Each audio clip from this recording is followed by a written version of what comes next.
Comfortably Numb is one of the last truly iconic Pink Floyd songs David Gilmour and Roger Waters worked on together. It was released as the third single from the band's record The Wall on June 23, 1980. Now, the tensions between David Gilmour and Roger Waters predate The Wall, but it was during the making of this particular album where things really began to reach a boiling point.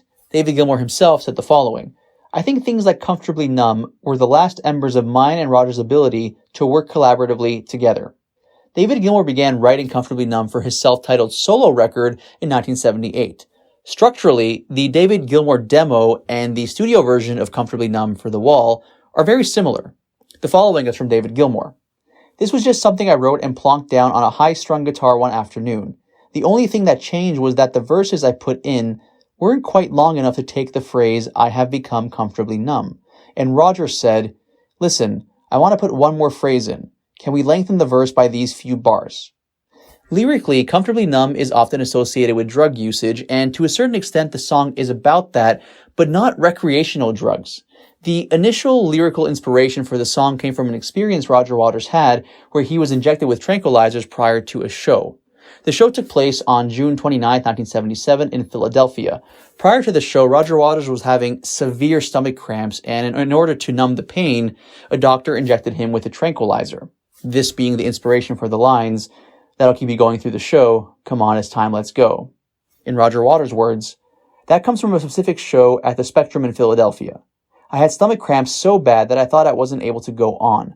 A doctor backstage gave me a shot. I did the whole show hardly able to raise my hand above my knee. He said it was a muscular relaxant, but it rendered me almost insensible. It was so bad that at the time of the show, the audience was baying for more, but I couldn't do it." Furthermore, the working title for Comfortably Numb was The Doctor, and during live performances of the song, Roger Waters would dress up as a doctor. Now, interestingly, at least at first, Roger Waters did not want to include Comfortably Numb on The Wall.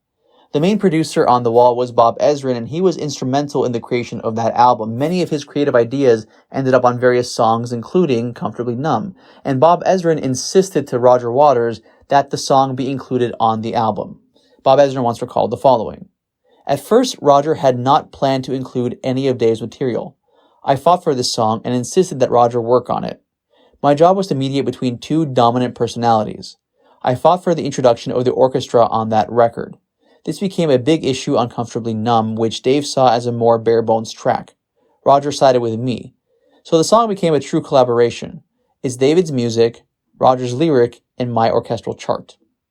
So, how exactly did the song come together?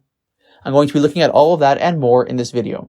Hey guys, my name is Daniel. If you're new to my channel and you like rock and roll, make sure to subscribe. Everything I do here is 100% DIY. Your subscription does go a long way to help support this channel. Now, there were a few takes of Comfortably Numb done during the Wall sessions. Roger Waters and David Gilmour had very conflicting views as to which take to use for the record. David Gilmour once recalled the following to Guitar World: "Well, there were two recordings of that, which me and Roger argued about. I had written it when I was doing my first solo album. We changed the key of the song's opening, the E to B, I think. The verse stayed exactly the same. Then we had to add a little bit, because Roger wanted to do the line, 'I have become comfortably numb.' Other than that, it was very, very simple to write. But the arguments on it were about how it should be mixed and which track we should use. We'd done one track with Nick Mason on drums that I thought was too rough and sloppy. We had another go at it, and I thought that the second take was better. Roger disagreed. It was more an ego thing than anything else. We really went head-to-head with each other over such a minor thing. I probably couldn't tell the difference if you put both versions on a record today.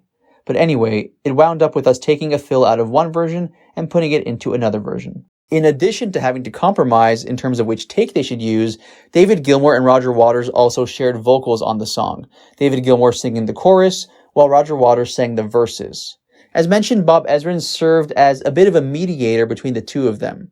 One of the engineers on the record, Nick Griffiths, said the following about Bob Ezrin: "Ezrin was very good in The Wall because he did manage to pull the whole thing together. He's a very forceful guy. There was a lot of argument about how it should be between Roger and Dave, and he bridged the gap between them." One of the standout parts from Comfortably Numb, of course, is David Gilmour's solo at the end of the song. It's considered by many as one of the greatest solos of all time. I recently read an interesting interview with David Gilmour where he discussed how he came about creating the solo. Here's what he had to say.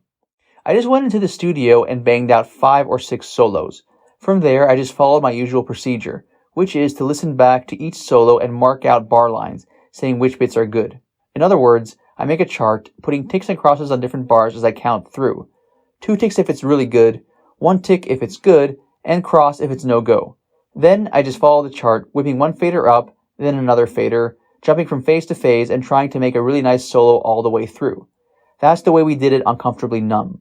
It wasn't that difficult, but sometimes you find yourself jumping from one note to another in an impossible way. Then you have to go to another place and find a transition that sounds more natural.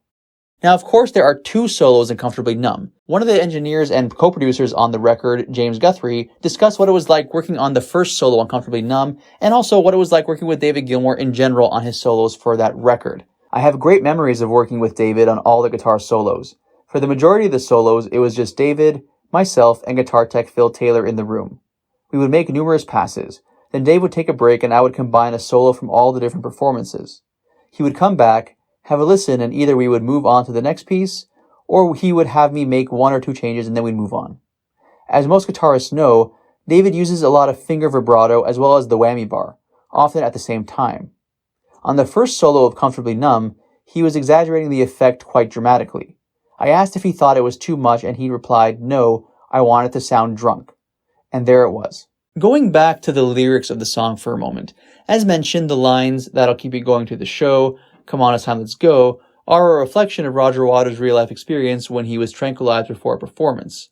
Another example of a real-life experience of Roger Waters which are reflected in the lyrics is when he sings, "When I was a child, I had a fever. My hands felt just like 2 balloons." Roger Waters has stated that when he was younger, he once got sick and his hands swelled up. "I remember having the flu or something, an infection with a temperature of 105 and being delirious. It wasn't like the hands looked like balloons, but they looked way too big, frightening." Now, as mentioned earlier, during live performances of the song, Roger Waters would dress as a doctor. During the Wall tour, which lasted from February 7th, 1980 until June 17th, 1981, a giant wall will be built across the stage during Pink Floyd's concerts. Specifically during Comfortably Numb, Roger Waters would be at the bottom of the wall, and David Gilmour would be on a raised platform at the top. David Gilmour once recalled the following: "It was a fantastic moment, I can tell you, to be standing up on there, and Roger's just finished singing his thing. And I'm standing there waiting. I'm in pitch darkness, and no one knows I'm there yet. And Roger's down, and he finishes his line. I start mine. Suddenly, there's all this light up there, and the audience all their heads all lift up, and there's this thing up there, and the sound's coming out, and everything. Every night there's this sort of gasp from about 15,000 people. And that's quite something, let me tell you." Now, interestingly, though the Wall tour lasted for more than 16 months, there were only a total of 31 shows played throughout the entire tour. Regardless, it remains one of the band's most iconic tours, and Comfortably Numb in particular remains one of the band's most iconic songs. So much so that during the band's last ever performance with their classic lineup of Richard Wright, David Gilmour, Nick Mason, and Roger Waters, Comfortably Numb was the final song of the day. This happened in 2005 during Live 8. Unfortunately, since Richard Wright passed away in 2008, it means that the classic lineup of the band can never reunite. And so the last ever song played by them with the classic lineup is Comfortably Numb.